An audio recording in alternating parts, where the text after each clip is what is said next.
Shalom and welcome to Temple Talk, coming to you from the Temple Institute in Jerusalem, Israel. Rabbi Chaim Richman here together with Yitzchak Reuven. Today is the second day only of the new month of Shevat, 5776. It is January the 12th, 2016, and this week, Shabbat Parashat Bo, the third Torah portion in the book of Exodus. And as Yitzchak Reuven is wont to say, he likes this expression, short shrift. Basically, the God of Israel is going to be making short shrift of the Egyptians. In this week's Torah portion, we finalize the plagues with the 8th and 9th and 10th plagues. And in the middle of everything, all of a sudden, in chapter 12, while the Jewish people are still in Egypt, we're hit with the first Torah commandment that the Jewish people as a nation ever receive. And it's kind of a double commandment. It's kind of a double-edged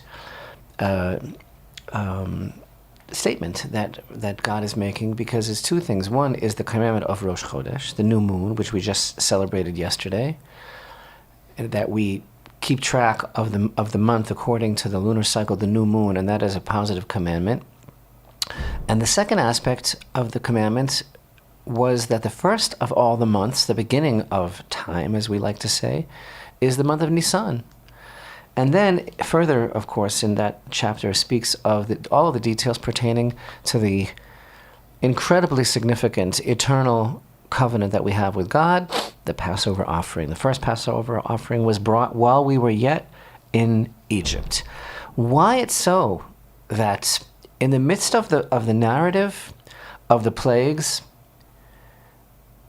and we have this interruption, and all of a sudden we have all of the details that are contained in this chapter 12 of the Parsha with the Passover offering and Rosh Chodesh that yet took place in Egypt as a total diversion in a way from the narrative of the redemption.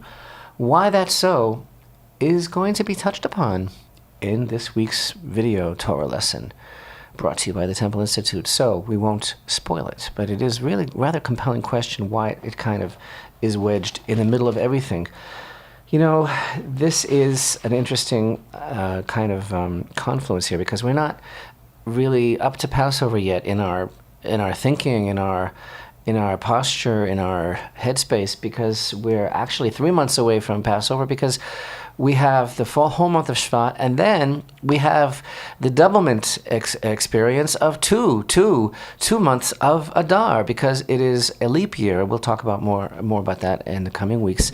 So Passover isn't going to be for a while yet, and yet we are reading these Torah portions now, but there's something in the air nonetheless regarding redemption and preparation for redemption as we read these Torah portions now in the month of Shevat. And I got to tell you, this month of Shevat is very, very unique. And it actually celebrates, I think, a twin theme. And the twin theme of this month is both the availability, equality, and acquisition on a deep soul level of Torah knowledge, and the concept of rebirth. First of all, in terms of Torah knowledge is concerned, right? This is the time, as the Torah itself testifies in the book of Deuteronomy, the verse in the first chapter of Deuteronomy tells us, this is the time when Moshe began to recite the entire book of Devarim as his final conclusive teaching to the children of Israel. He began that teaching on the first day of the month of Shevat. It actually states in the Torah, on the other side of the Jordan, in the land of Moab, Moses began to explain this Torah in the 11th month on the first day of the month. That's Shevat, according to the Torah's calculation. That process continued for how many days?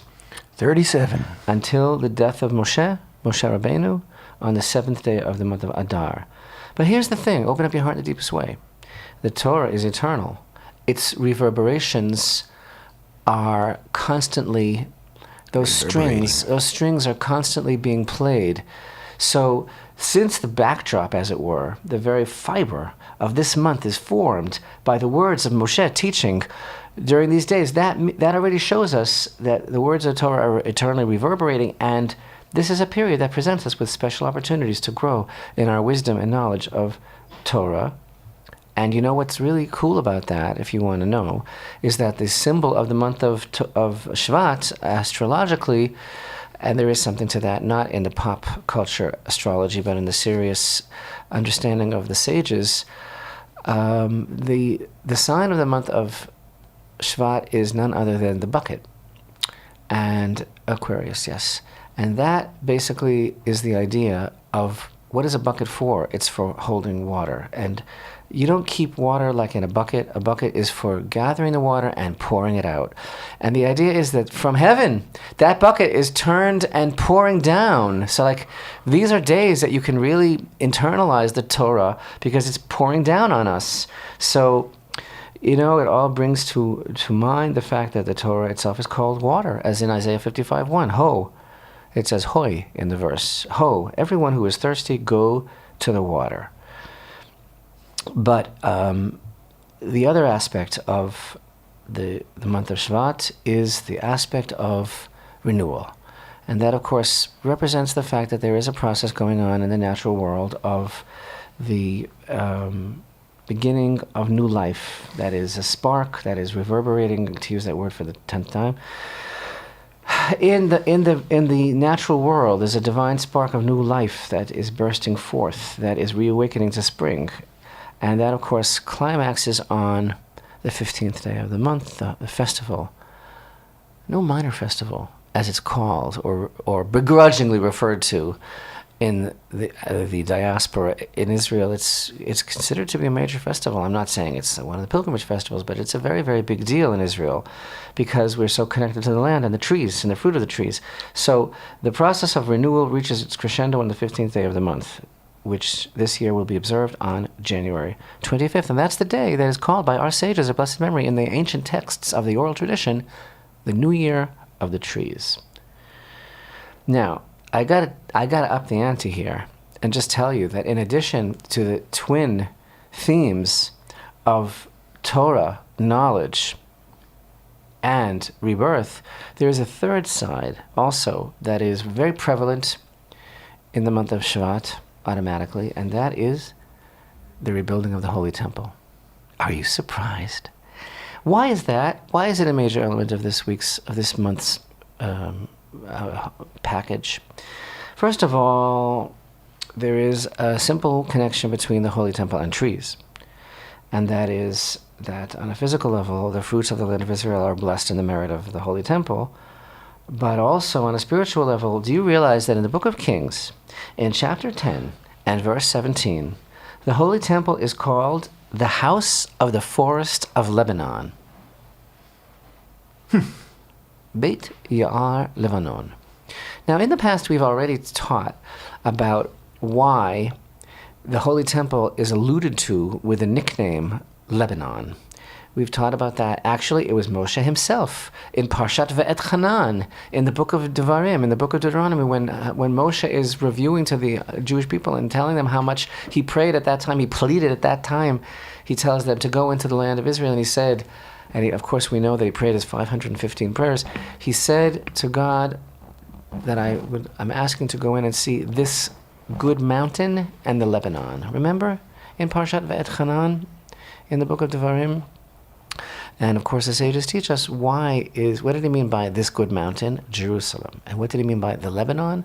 The Holy Temple, because of course Lebanon is from the word Lavan, which means white, because the Holy Temple whitens humanity. It whitens the sins of mankind. It's a lightening agent. And thus it is referred to fondly as Lebanon. So here, but why is the Holy Temple in the book of Kings? Solomon's temple was called the house of the forest of Lebanon. So there's a lot of allusion here that our sages wax very eloquent and deep, churning about the secrets. And they talk about the fact that, first of all, it alludes to an idea that in the future the Holy Temple will be renewed, just as the trees of the forest are constantly renewed. Then there's another very, very amazing idea that the Talmud mentions. And you have to have the vessels, the skill set, the tools to be able to study these statements of our sages and know to distinguish between metaphor and literacy, and to know how they teach us. So listen, it says there in the Talmud that when Solomon built the first temple, and this is part of the secret of the expression, the house of the forest of Lebanon, it says that he planted all sorts of exquisite fruits of gold in the temple, and they grew and blossomed. And from the leaves and fruit that fell off of these trees of gold, the Kohanim had a livelihood. Now that whole statement is obviously totally metaphorical and esoteric, because we know that the Kohanim had a very specific livelihood from the offerings that the children of Israel brought. But besides that, what are you telling me, that King Solomon planted trees of gold and they grew and in the temple? I shouldn't be telling you this, because our whole thing is all the time trying to emphasize that we have mythologized too much about the temple. We have taken it out of its simple context, and it's not a building that's going to come down from the sky. By the way, we're going to be talking a lot more about that in this broadcast, but that it's something that we have to build. So I'll tell you a beautiful explanation that I heard from my great rabbi about this teaching, this statement that Solomon planted plants of gold. Because a lot of things that our sages allude to and teach us, it's talking about our own potential. Just like I taught very recently about the light that filled up the house when Moshe was born, that it was Moshe's own potential, and that was hanging about, that was coaxing him to reach. When you meet people from all over the world that have the heart for the Holy Temple, and by the way, I'm telling you something, and based on 3 decades of experience, this is what separates the men from the boys. When you have a heart for the Holy Temple and you stand up for it, and it's not a popular position, why do you think they killed our prophets? When you stand up for the Holy Temple and you know that that is the way to restore Hashem's honor, and that no matter how things appear politically, etc., that this is what we are called to do, that takes a lot of gumption. And the precious souls that stand up for the Holy Temple, that participate, that help financially, that work in all sorts of realms of education and research and activity for the Holy Temple, they're like the most precious golden fruits that bear fruits and blossom, and they actually are the livelihood of the Kohanim. In other words, what Solomon saw, what he foresaw, was that in the future there would always be these saplings, these plantings that would be sprouting forth and blossoming. And that's the secret of the house of the forest of Lebanon, that is constantly blossoming and renewing itself. And that takes us to a further discussion that I'm about to embark upon after Yitzchak talks, because he's waiting very patiently, and everyone knows that I always cut him off, so I'm trying to finish so that I'll just sit quietly. That takes us to a discussion about the month of Shevat. But what I'm trying to say is, we're living in a time now when it's possible to just stand on the sidelines, not say a word, keep all the gold for yourself in many ways. But the trees that are planted firmly there, that give their fruit, and that drop their leaves, are the ones that Solomon saw and foresaw, the ones that are going to be taking a stand for the Holy Temple. Rabbi, I'm hanging on your every word. I've really got nothing to add at this moment. You mentioned you were going to talk about something else about the building of the Mikdash this show. Yeah, a little bit later. Okay. But I wanted to say just a couple more thoughts about the month of Shevat. Please go. I wanted to say, as we welcome this month of Shevat, that to some it may appear somewhat contradictory, ironic, or something, that we are talking about this surge of spring. We're talking about this life force. And yet we are still in the heart of winter. In many places throughout the world. So Shevat is kind of a hidden time of new beginnings. But everything that we've said about how the background of this month is Moshe himself, who cares more for the Jewish people than anyone, how he's giving over the Torah during this time, that means it's a month of new inspiration and also creativity and coming close to Hashem. And by the way, as is the case with many months, when there is a drastic, cataclysmic paradigm shift from the 15th of the month, right?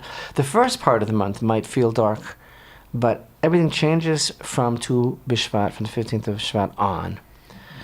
So what I'm trying to say is that there is renewal in this month, which may not always appear immediately manifest physically, but it's there, it's inner. And thus it means that this month presents itself to us with a lot of new room for growth that's unseen, that's intuited, that's pregnant with possibilities.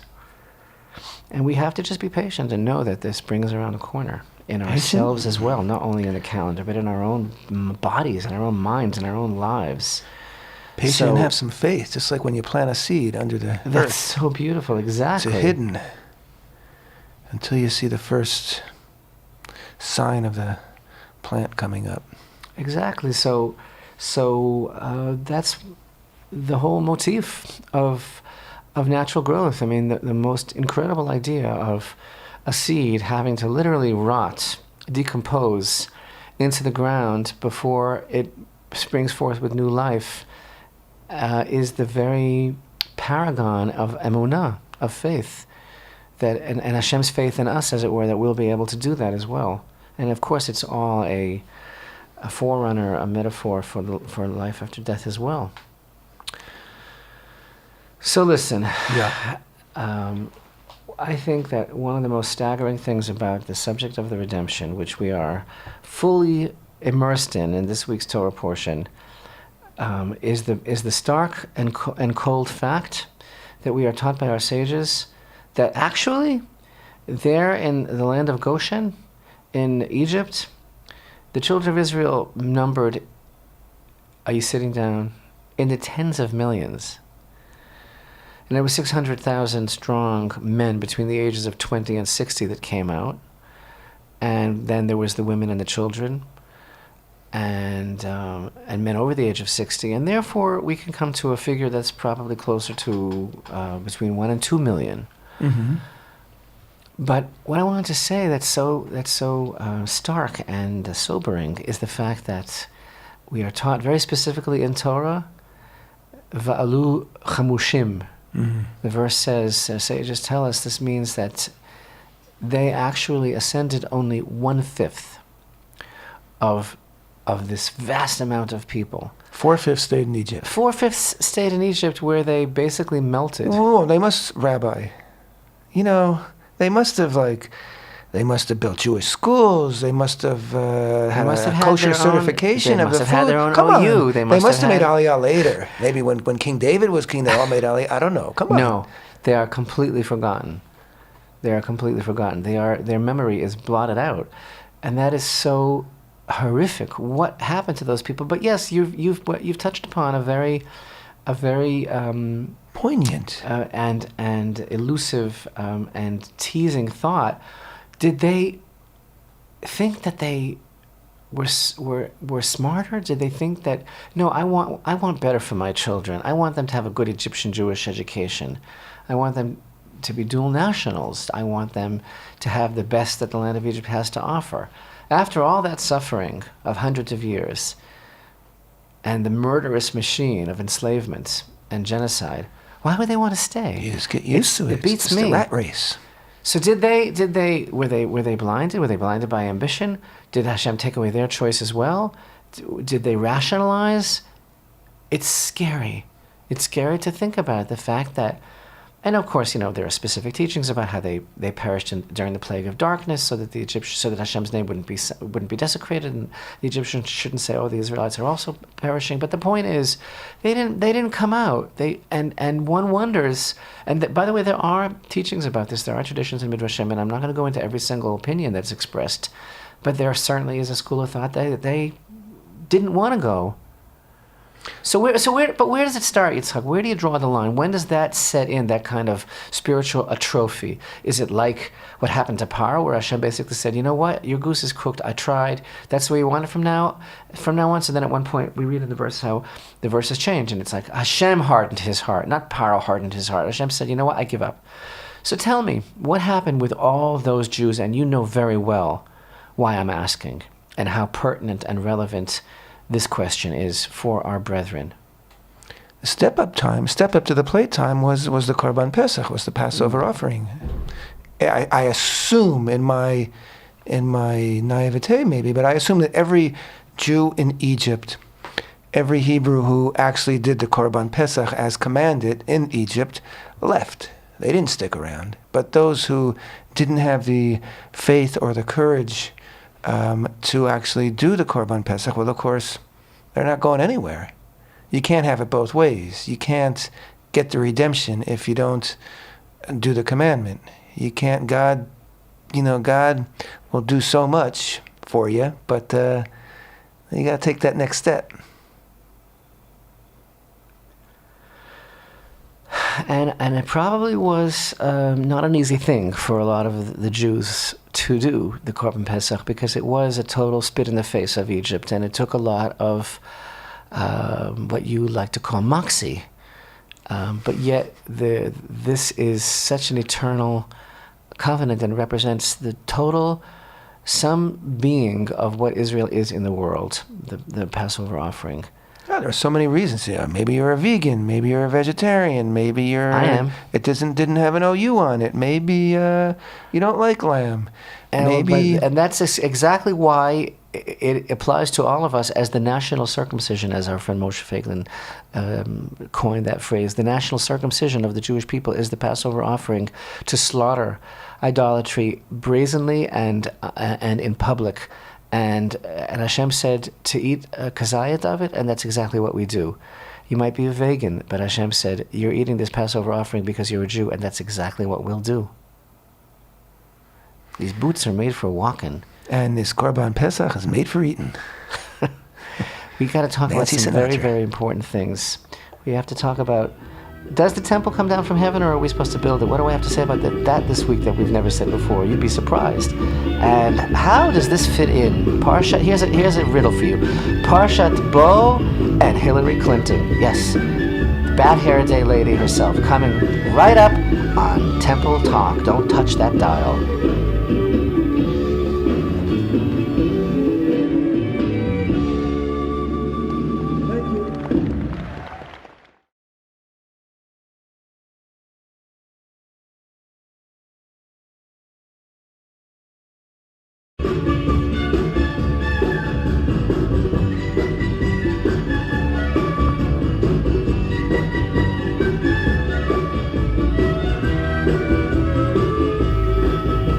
Shalom and welcome back to Temple Talk. This is Yitzchak Reuven with Rabbi Chaim Richman from the Temple Institute here in Jerusalem. Today is the second day of the new month of Shevat, 5776, 12th day of January 2016.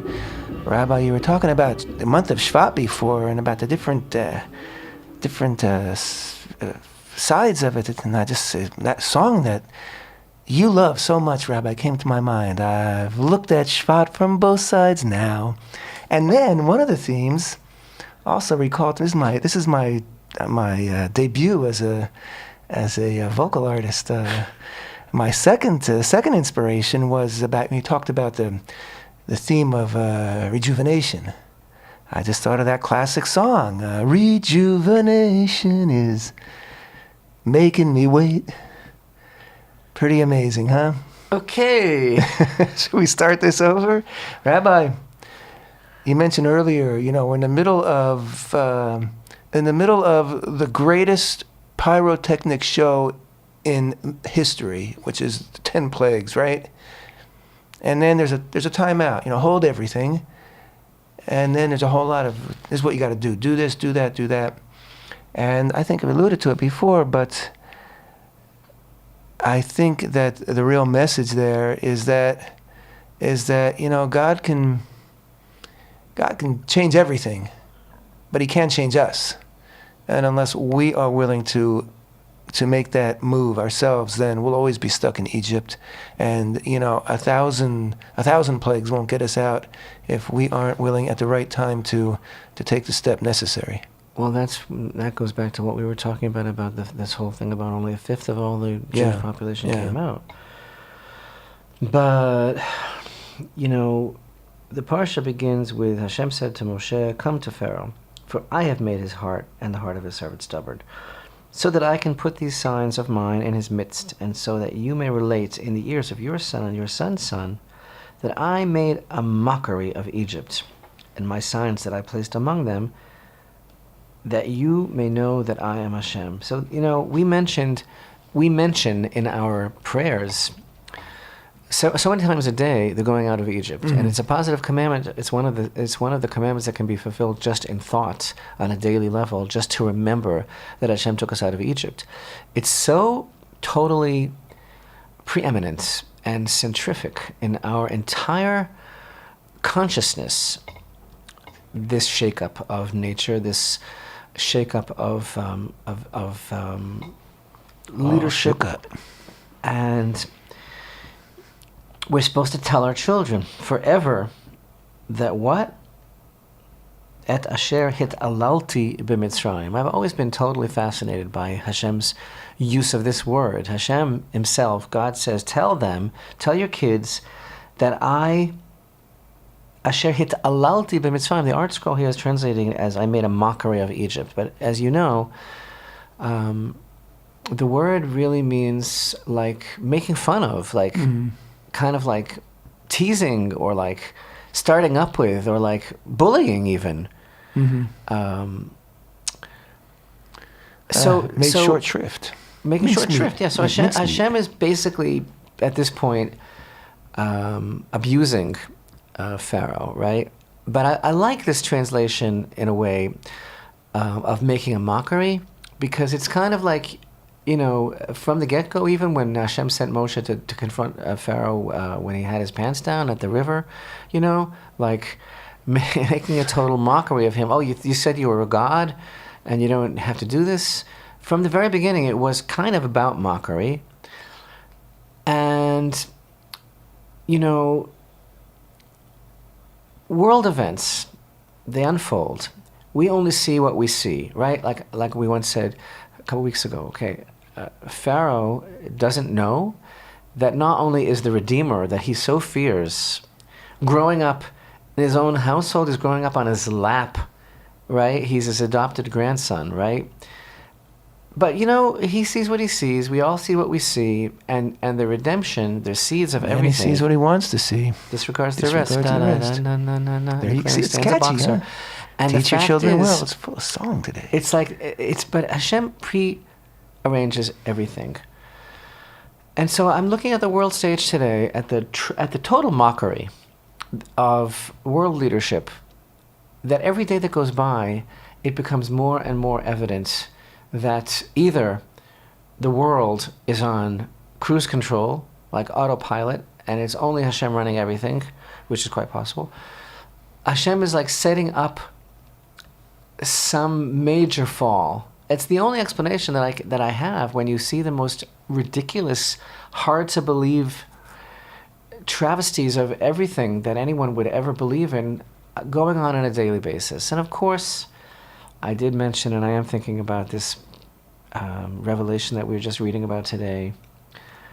First of all, I mean, it certainly sticks in the throat. Yitzchak, what you and I were discussing yesterday, that Hillary Clinton received a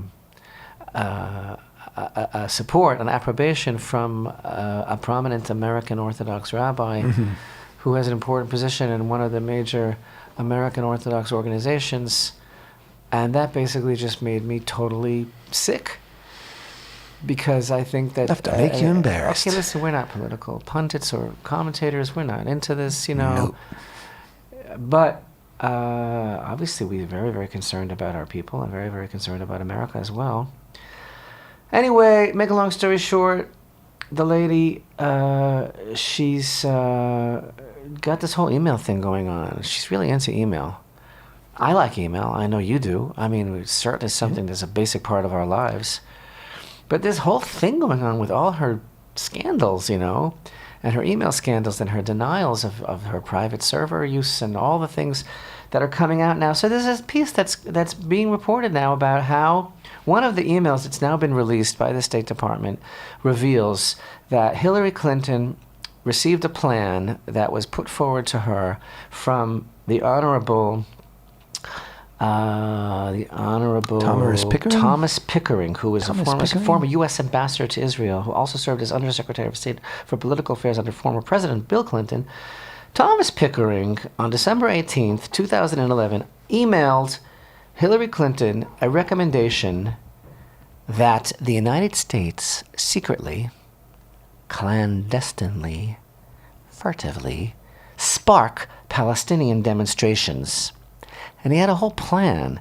The plan was that these demonstrations should be along the lines of Tahrir Square in Cairo, that they should be led by female protesters, and at the same time, simultaneously, Israeli female Jewish protesters, and it all should be designed to push Jerusalem into being embarrassed and to start talks to give up more, because they felt that Netanyahu was so intransigent and will never come to the two-state solution, and therefore they basically decided that Pickering convinced Hillary Clinton, that America must step in behind the lines and make, I quote, a game changer in the region, describing Netanyahu as the impediment to reaching a two-state solution, I hope.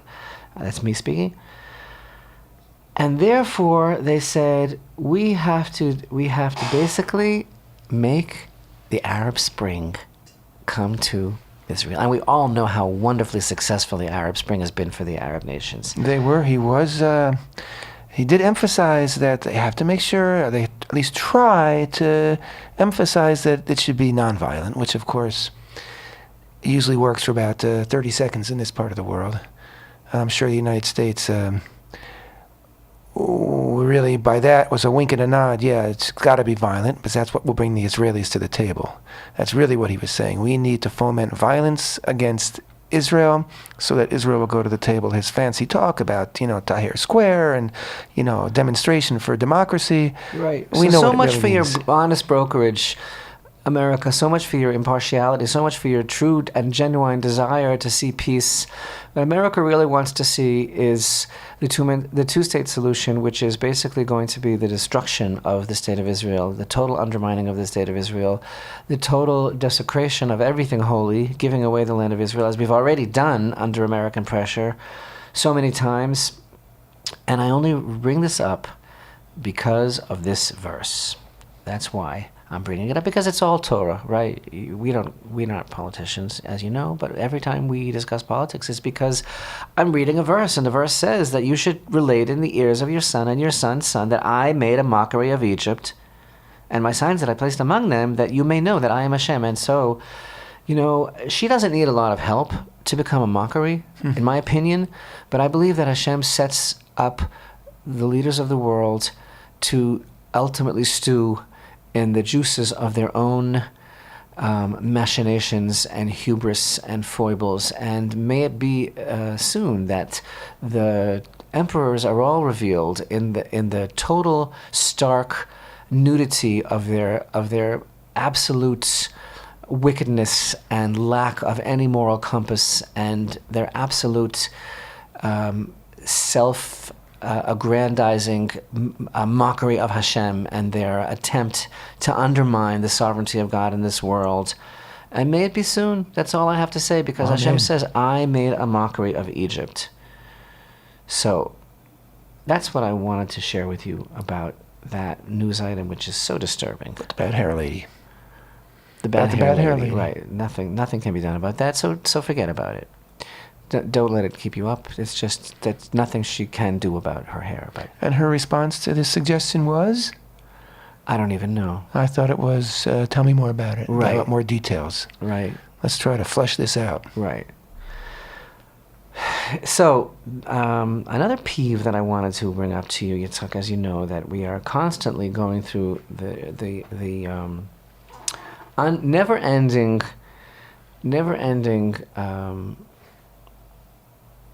attacks on the positive commandment, on Hashem's positive commandment to rebuild the Holy Temple. We're constantly going through the never-ending attacks coming from within the body of the people of Israel who have been lobotomized and conditioned throughout their desert wanderings of the desert of the modern exile of the past 2,000 years.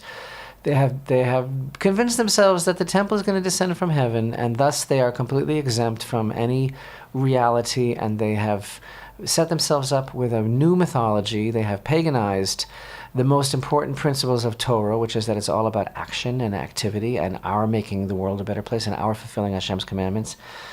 Somebody sent me... Could it be that 80% of the Jews in Egypt also felt that the korban, that the Pesach lamb, the Passover lamb, was going to slaughter itself? And they didn't have to do it? They were waiting for that? Could be. Could be. Could be. So here we have a situation where, unfortunately, numbers of the people of Israel really do subscribe to this idea that the temple will descend from heaven. Someone sent me something this week. It's a short YouTube clip of Torah code by Rabbi Matisyahu Glazerson, teaching that the temple will be rebuilt in 5776 because of, which is a very nice thing, because of the proximity of phrases that he found using this program. He decided that this is proof positive that the temple will be rebuilt in 5776. Now, first of all, that would be great if it happens. Let's look for another job. But the point is, this kind of stuff I think it is so counterproductive, and I think it is just doesn't even enter into my ear, because we're not waiting for any sort of code or any sort of divine intervention or any sort of new okay or sign or wonder or pyrotechnics, as you like to call it, to rebuild the temple. I'm really happy to hear that he has a new code, that he proves that it's actually going to be right now. But because the Torah commanded it, back in Exodus 25:8, and that's been on hold for almost 2,000 years. The point is, we are not supposed to be waiting for some sort of divine stamp of approval or anything that could be interpreted as something that is multi-layered or mystical. It's for us to do. So on the same page that this was sent to me by a dear friend, this blog that includes this YouTube video, there's some comments there, right? And there's a joke that's made there about how, since all the different segments of Jewry disagree about so many different things, the Hasidim and the various types of Hasidim and the Mitnagdim and the Litaim, and everybody disagrees about things. Therefore, when Mashiach comes, according to this little tidbit, this little joke that's told, right? And by the way, it was told over by a very great rabbi currently in Jerusalem, who is a sought-after scholar. And he told this joke about how it's called "Why We Won't Be Able to Build the Third Beis HaMikdash on Our Own." And it talks about how, and it was an audio tape that was posted by an Israeli news site, and it talks about how Mashiach is going to come, everybody's going to be arguing about oh, you're not good enough, you're a Zionist, and you're a Haredi, and you're this, and you're that. And therefore, the last line is, HaKadosh Baruch Hu, God has made the decision for us, saying, listen to me, my children, it's enough for me that you will come to the Beis HaMikdash. I will build it on my own, because there is no other way the Beis HaMikdash could ever be built. And I see a comment on this blog says, truthfully, that's the way I always understood that it will be, coming from Shamayim.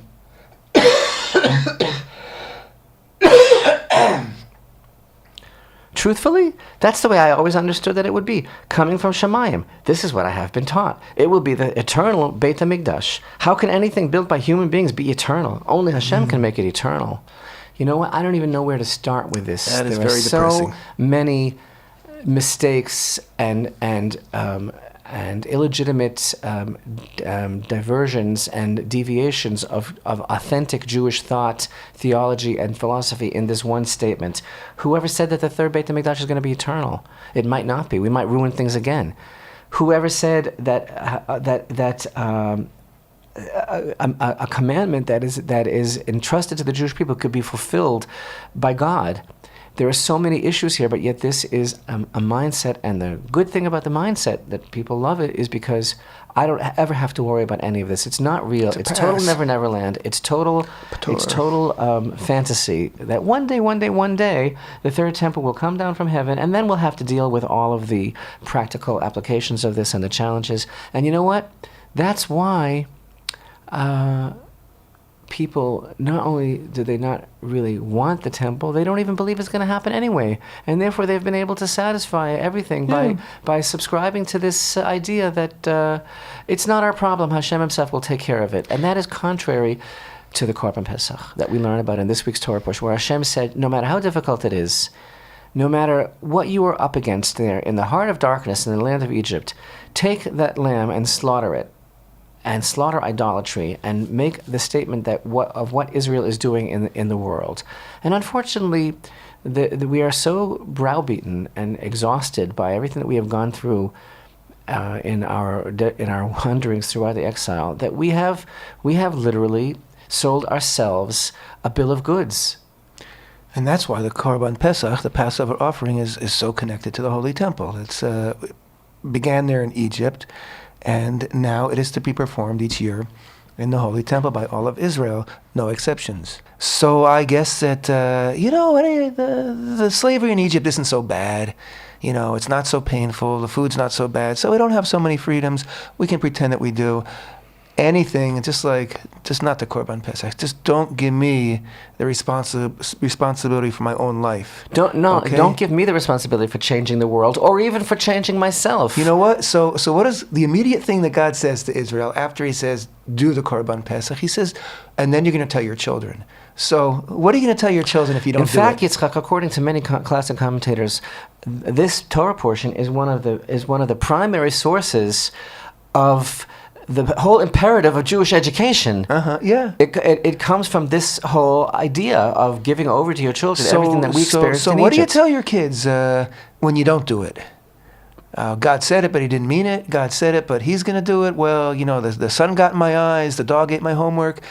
Where does it lead? It's not just, you haven't just destroyed your own life, but you've cut off your children from all of this. And this is the whole significance of all of the work of the Temple Institute for almost 3 decades, of the vessels that we're fashioning, of the architectural plans, of the red heifer we're raising, of the priestly garments that we're doing, of the programs for teaching Kohanim how to do the service of the Holy Temple, of the tens of books that we've published, of the research, of everything that we're doing. It's all about education and re-education. And thank God we see the golden fruit that I started talking about in the beginning of the broadcast is dropping its leaves and its fruit and providing parnasa. You know why? Because now there is a new generation that isn't taking this ridiculous banter anymore of a building falling down from heaven and of our being just totally, spectators in our own lives, and this whole total perversion of the Torah that has been foisted upon our consciousness by the whole horrible experience of the exile, where everything became so twisted and all the actual spiritual underpinnings of everything we believe in became totally just raped from before our eyes. We are slowly but surely re-establishing the priorities of the Jewish people in the land of Israel and throughout the world, which is to be true servants of Hashem and to take everything that he said seriously. And our feet are firmly planted here in the land of Israel, just like those trees that are being rejuvenated in this time of the year. This is where that energy comes from. I don't know how you do it if you're not here in Israel, but here in Israel, this is, we feel the month of Shevat because our feet are on the ground here, And all the this power fits is in coming so through. perfectly with everything that we said about the month of Shevat, about the capacity for imbibing and internalizing true Torah wisdom, about Moshe speaking in the background, about it being poured out from heaven. That's what's being poured out from heaven. The Torah, the words of the Torah, not the temple, not the physical temple, and the whole idea of the possibility of rejuvenation and the spring of ourselves being around the corner, not the Arab Spring, by the way. And the whole idea is that it really is up to us. And this whole ridiculous nonsense that was sent to me about finding a code that shows, oh, this year it's going to be rebuilt by itself and it's going to fall from heaven. You know what? That is the antithesis of everything that the month of Shevat stands for. That is the paganized mindset of Israel, that the wool that was pulled over our eyes, partly by the Gentiles and partly by ourselves, and it's time to unmask our true selves and stop making a self-mockery of ourselves and just get back in the driver's seat and realize that it's up to us to fulfill Hashem's will in this world. The month of Shvat is a wake-up call for all souls. And so is the Korban Pesach. It's a wake-up call. Now it's time for ourselves to roll up our sleeves and to do the necessary work in order to pull ourselves out of the exile and replant ourselves in our inheritance, the land of Israel, in that great mountain, the Lebanon, the Holy Temple in Jerusalem. Thanks for being with us. Temple Talk.